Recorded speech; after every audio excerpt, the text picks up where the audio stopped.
सबसे पहले बहुपद का घात हम देखते हैं, ठीक है। बहुपद की घात,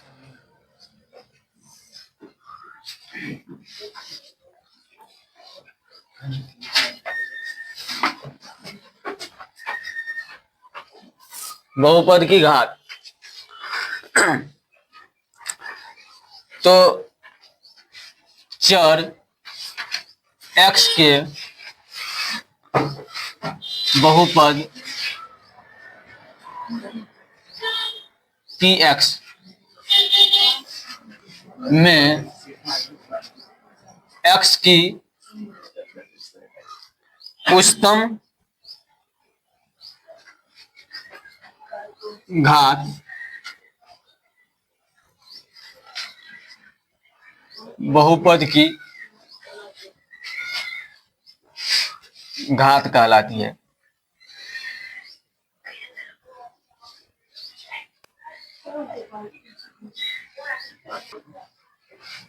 ध्यान दो, इधर पहलू का एग्जाम्पल देखते हैं।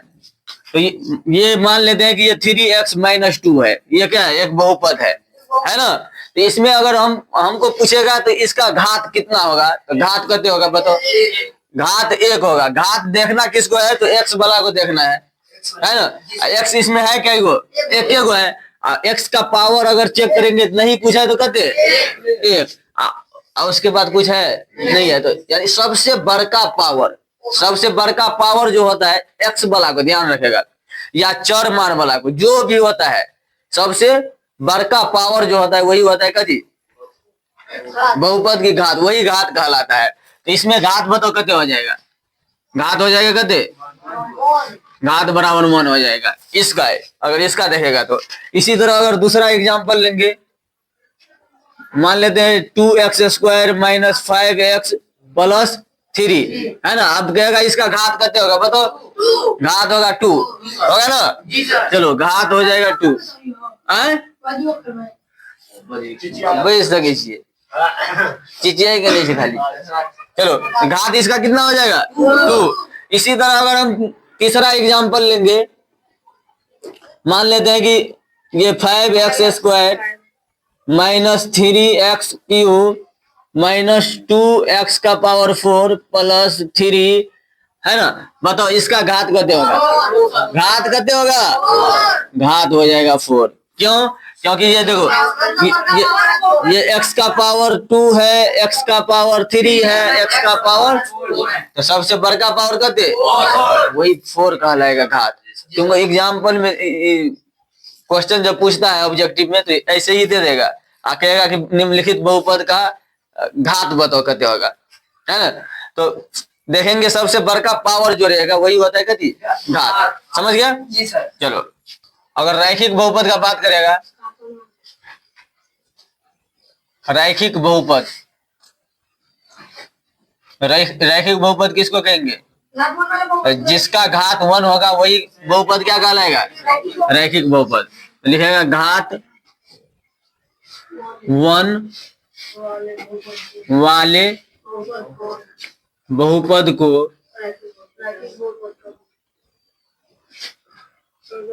रैखिक बहुपद कहते हैं।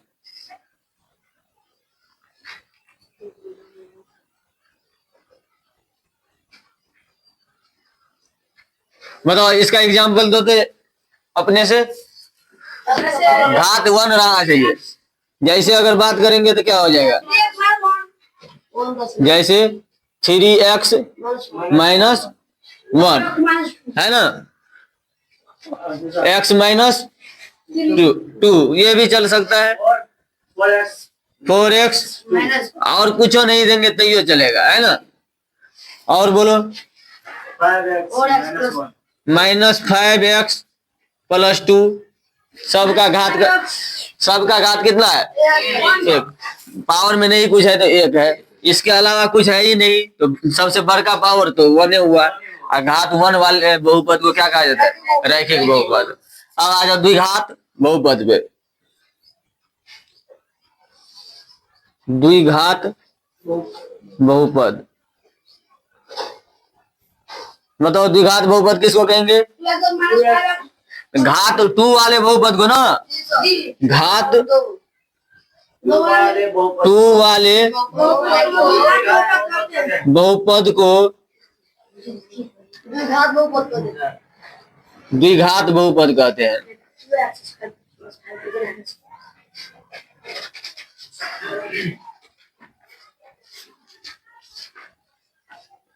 बताओ इसका एग्जाम्पल बोलो। जैसे 2y² माइनस 5y प्लस 3 है ना। इसके बाद बोलो 5p², हर टाइप से दो है ना, माइनस 3p प्लस 8 रहने दो, इस टाइप से।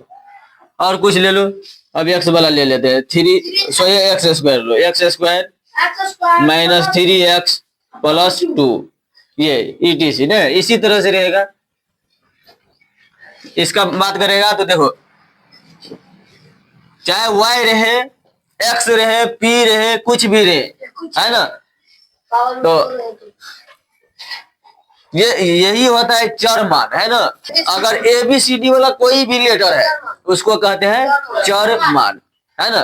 तो ध्यान रखेगा, तो चर मान पे डिपेंड करता है कि घात कितना होगा ना, बहुपद कौन होगा। तो इसमें y वाला है ना, तो y वाला है तो y का पावर 2, इसमें y का पावर कुछ नहीं है, तो मतलब कहते हैं 1। तो बताओ 2 और 1 में बड़का कौन, तो इसीलिए द्विघात बहुपद। इसमें देखो p चर मान है ना, तो p का स्क्वायर 3p नहीं है कुछ, तो 1 और 2 में बड़का पावर कौन, x² माइनस 3x। अगर मान लो ये नहीं भी दिए रहते, ये सो ये सिर्फ इतना ही पे खत्म रहता, फिर भी हो जाता क्या, द्विघात बहुपद। अगर मान लो यहाँ पे x नहीं भी रहता, सो ये x² प्लस 2 रहता, फिर भी हो जाता द्विघात बहुपद, है ना। हमको सिर्फ पावर देखना है ना। पावर अगर 2 पुर गया, है ना, सबसे बड़का पावर अगर 2 पुर गया तो हो गया द्विघात बहुपद। इसके बाद क्या होता है, त्रिघात बहुपद। त्रिघात बहुपद, त्रिघात बहुपद। चलो तो क्या हो जाएगा, घात 3 वाले बहुपद को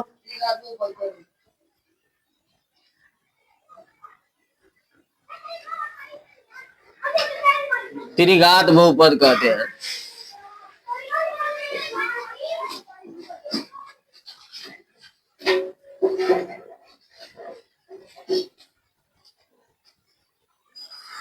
चलो इसमें जैसे का बात करेगा तो क्या होगा, बताओ। त्रिघात पावर कितने रहना चाहिए, 3, यानी अधिक से अधिक पावर 3 रहना चाहिए, यानी सबसे बड़का पावर इसमें 3 रहना चाहिए, है ना।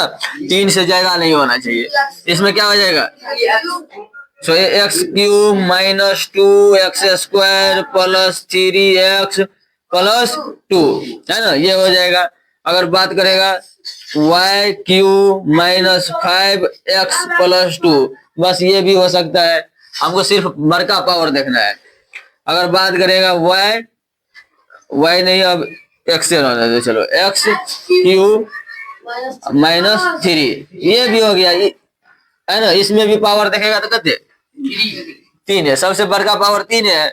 जो सबसे बड़का पावर होता है वही होता है कहती घात, और घात 3 होगा तो त्रिघात बहुपद, घात 2 होगा तो द्विघात बहुपद, घात 1 होगा तो रैखिक बहुपद। ये रैखिक बहुपद वाला बहुत इंपॉर्टेंट है, ध्यान है ना, ये रैखिक बहुपद, क्योंकि इसमें ध्यान नहीं रहता है कि घात 2 घात है तो द्विघात, 3 घात है तो, लेकिन 1 घात है तो रैखिक, बस ये बात ध्यान रखेगा, यहाँ पे कंफ्यूज हो जाता है।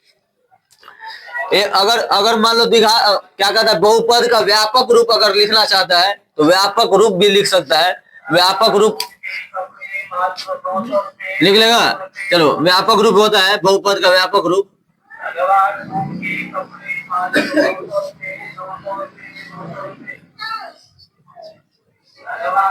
चलो ये होता है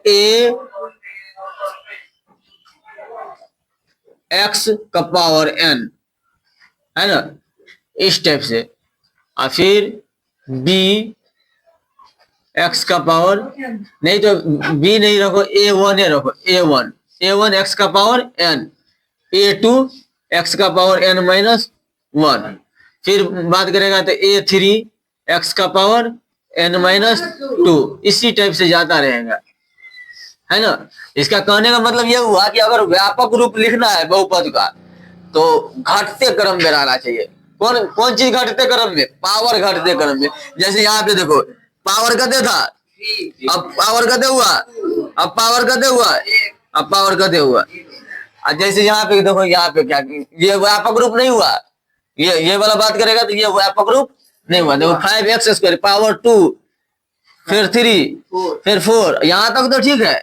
या तो घटते क्रम में रखो पावर को या फिर बढ़ते क्रम में, दोनों सही रहेगा। लेकिन यहाँ पे 3 जो आ गया, 3 में x है, x का पावर 0 है। अब बताओ यहाँ तक बढ़ रहा था, 2 3 4 हुआ, यहाँ पे आके 0 हो गया, तो व्यापक रूप हुआ? व्यापक रूप नहीं हुआ। व्यापक रूप या तो बढ़ रहा है तो बढ़ते रहना चाहिए, या घट रहा है तो घटते रहना चाहिए, बस ऐसे रहना चाहिए। तो सबसे पहलू का काम करेगा तुम लोग, ये व्यापक रूप लिख लेगा, बहुपद का व्यापक रूप, ठीक है। फिर यहां से उतारेगा, समझ गया? चलो अब उतारो।